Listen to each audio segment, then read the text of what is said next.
Let's take a quick look at these slogans.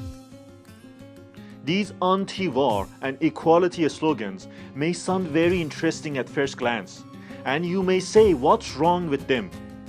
Well, you are not alone. All of us do this.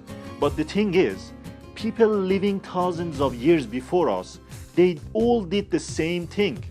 The best way for us to understand what is really going on in this world is to read history.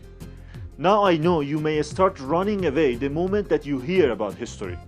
Maybe because all the boring classes that you had to take in a school and they made you memorize many lists of useless names and dates.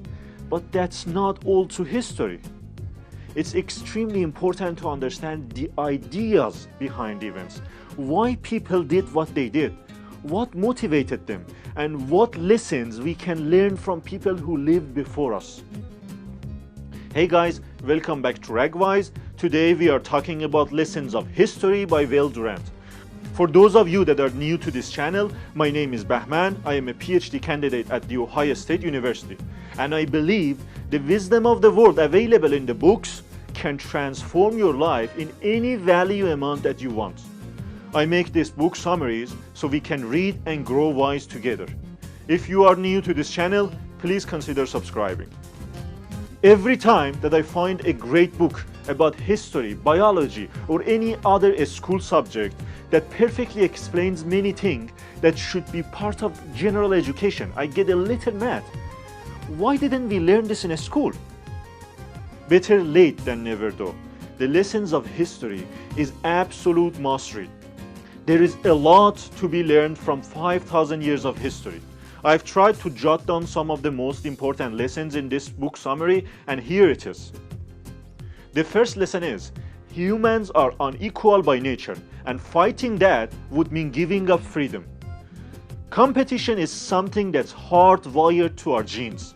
Hunting, fighting, even killing was once the key to our survival, so it made sense for our genes to program us for that. Social cooperation only developed because at some point it became an even bigger advantage for surviving, and to this day humans tend to only cooperate because it gives them a competitive edge. Whether that's in the units of families, communities, companies, or nations. Based on genetics alone, we are all fundamentally different from the moment we are born. And just like we can't become an exact copy of another person, no matter how much we train our bodies and brain, it's not a good idea to push equality within societies to an extreme. Because it's precisely when we embrace our uniqueness and individuality that we thrive. For example, consider two persons. Mr. A wakes up at 5 a.m. each morning and works hard all day. And Mr. B wakes up at noon and hardly works. Now a third person comes and says, we are all equal and all should have the same income. What do you think this will do? Will it motivate Mr. B to work harder? No, it's just gonna destroy the motivation of Mr. A who works hard. Why should he keep working hard when he's not gonna get rewarded for it? So the only way to keep up equality is to restrict human freedom. That's why socialist systems rarely work, because only when you allow power, wealth, and influence to be distributed unequally, then and only then you create enough freedom for an economy or nation to flourish and progress. The second lesson is, war is more natural state than peace. Since competition is such an integral part of humans, it naturally follows that war is also a common state of mankind.